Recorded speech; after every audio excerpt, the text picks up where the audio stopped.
Hi friends, welcome back to Her Home and Harvest. My name is Alana, if we have not met before. Today I want to revisit why I really like these metal raised beds.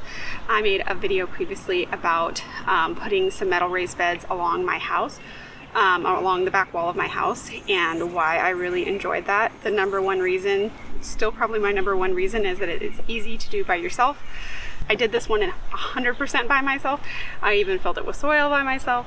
I set it up, I brought it up the hill by myself. So that is just a huge benefit.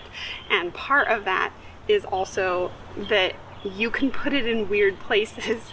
So it's, if you have, if you're gonna do like a wood or even a cinder block planter, there's a lot of weight to that. And if you're doing something by yourself, and if you're smaller like I am, I'm only 5'1", then carrying all of that up a big hill, especially I have a rather steep hill. I don't know if you can kind of see the slope there, but it is pretty steep up here. So I was able to carry this up in pieces, which was awesome. And it was really lightweight and very easy for me to do. So major benefit. Another major benefit, which I think I also talked in my last video about, is just that they are so much more affordable than just about anything else that I would have considered doing. I didn't even realize when I bought this one how tall it was going to be. I don't know why I was thinking that it was going to be like, 8 to 10 inches off the ground, but this is actually a 17-inch tall planter. I'm sure the different brands out there sell different heights for their shorter beds, but it's a 17 inches, and to get a 17-inch planter out of wood would be so stinking expensive. So this was one of the most affordable ways that I could do this, and I think this is going to last a lot longer than wood. There are a lot of companies that sell these, which is also beneficial, so you can ride different sales. I got these from Vigo Garden. I've been pretty happy with them. I've had those other ones up for 6 months now. They're holding up beautifully. I love how tall they are, but this was just such a benefit for me that I could put it in a really weird space.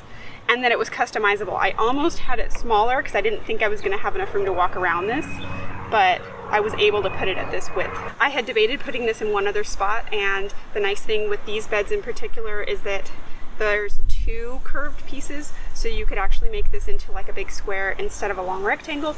And I really just appreciate that it's so customizable in such a super simple, easy way to do.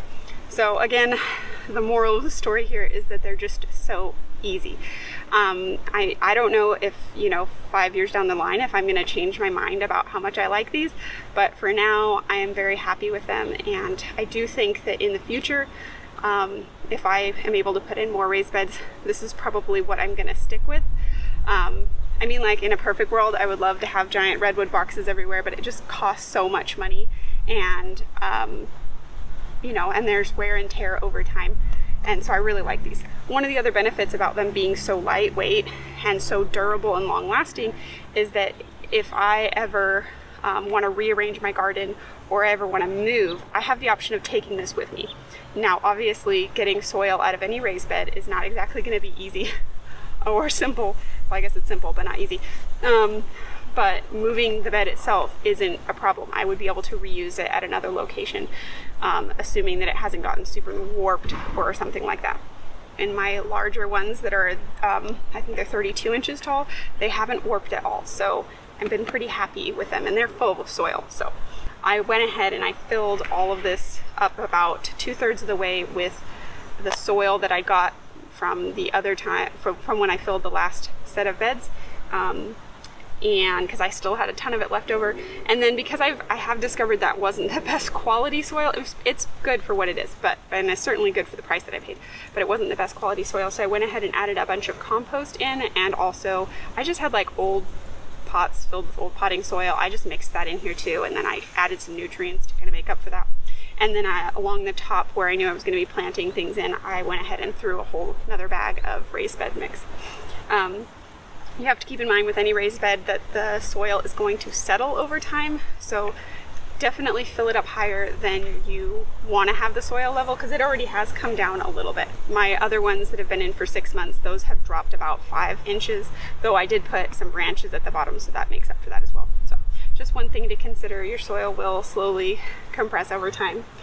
I went ahead and plugged into the irrigation system I have running along the bottom of my hill. I have a 1/2-inch tubing that I have been pulling 1/4-inch lines off of, and so I just plugged in 2 1/4-inch lines to come up to this raised bed, and then a couple of emitters and some drip line, and it has been working out really well so far, so we'll see what happens.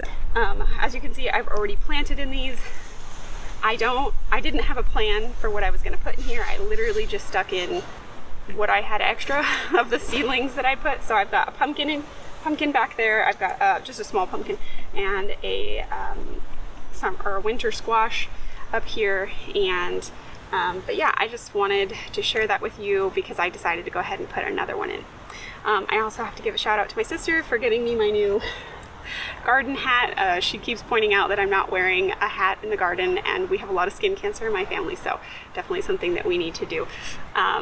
So I just want to say thank you for this, and actually it's come in handy so many times. I really do love it.